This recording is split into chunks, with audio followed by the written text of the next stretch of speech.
everyone, and welcome back to our video podcast, Mind, Body, Speech, where we talk all things related to our mind, body, and speech.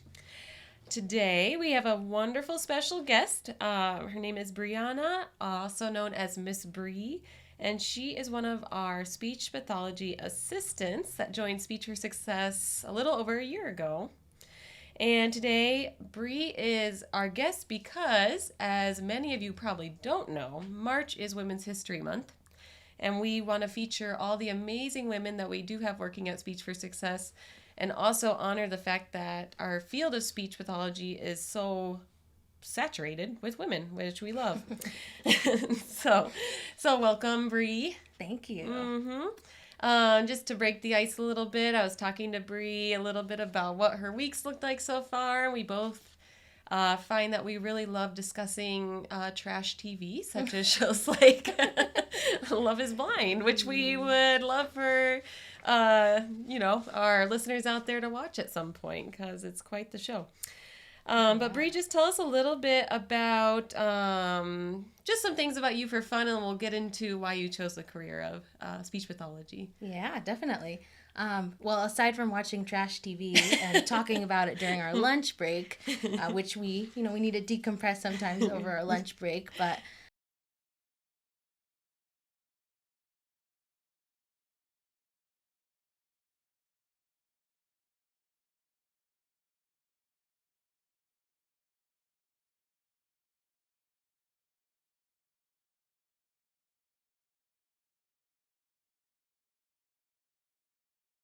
Her dog is her life. he is, yeah. His name is Otis. He's a crazy guy, but I love him. Yeah, I have one story with Otis that I couldn't not bring up. Bree did bring him into the office one time, and he ended up ripping my dress. So, still holding that against her a little bit, but we'll get through it. Not his finest moment, that's for sure. He's he still owes you a welcome new back. dress. Yeah, it's fine. But let's go. Okay, we'll get back into it now. So Bree, she has actually a really beautiful story that she has shared with details of it today, but we want to start with why you decided to become a speech pathology assistant. Yeah, so about 5 years ago, I was at a crossroad of where I was trying to head in my career path.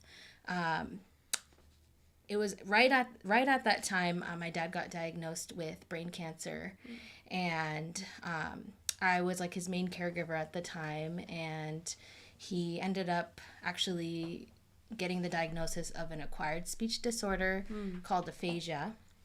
And during that time, I had no idea what speech therapy was. I had maybe heard about it through a few people, but I didn't know what all the job entailed. And throughout my dad's stay at a rehab center, he was receiving a whole bunch of different therapies like PT, occupational therapy, and speech therapy. And I remember watching the speech therapist come in and do these like brain exercises with him. And I said, whoa, this is really cool. Like they just come in and do these little fun brain exercises with him. And I was like, I've never heard of this. And I remember walking out of the room and going to the elevator at the hospital and Googling like what a speech therapist is and how do I get on that path to pursue that. And about a year later, I applied to an undergrad program in communication sciences and disorders, and I got in, and I was really excited to be, I guess, working with somewhat the same population as my dad. Yeah, I remember Bree told me, or you shared that with me when we kind of first met, and since then, it's really obvious to see like your passion behind what you do. It's not just a 9 to 8, well, 8 to 6 job that you have.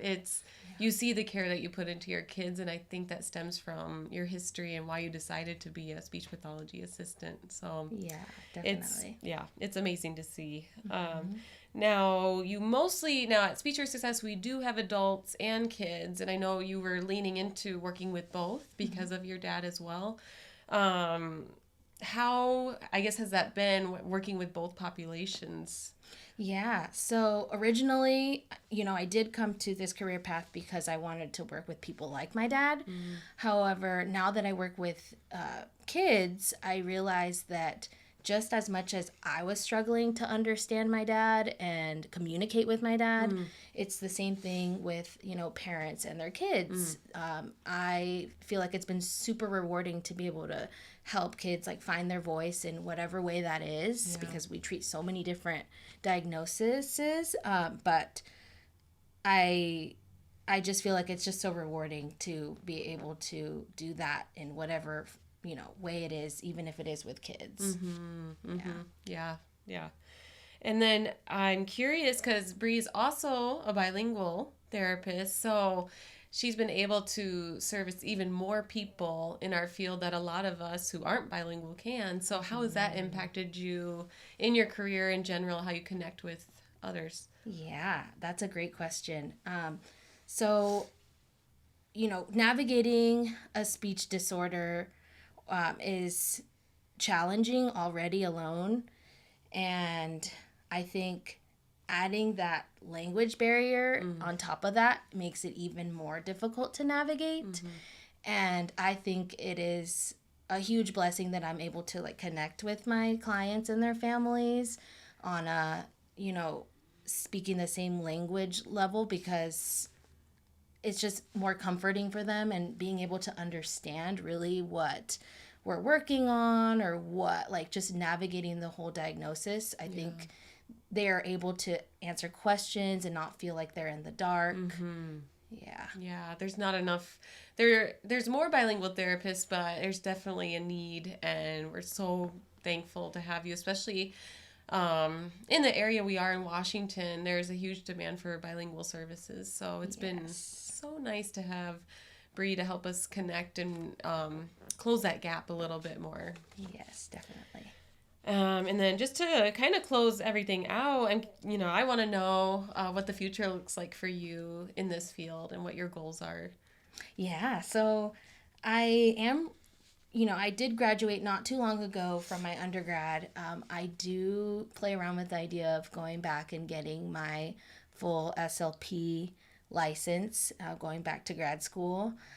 It's a little intimidating, I'm not gonna lie, and but something I really do appreciate is that I started here, because I feel like I learn something new every day. And if I do plan to pursue going back to school, I know I will have like all the skills to go back. Oh yeah, you will. Yeah, you will do amazing. You will do great going all the way if you choose to. If not, you're amazing SLPA. Thank you. We're so happy to have you. So this is going to close out our first interview for Women's History Month. We can't wait to share our next person. We're not quite sure who that will be, but stay tuned. Awesome. Thank you. Thank you so much for watching. Don't forget to like, comment, and subscribe.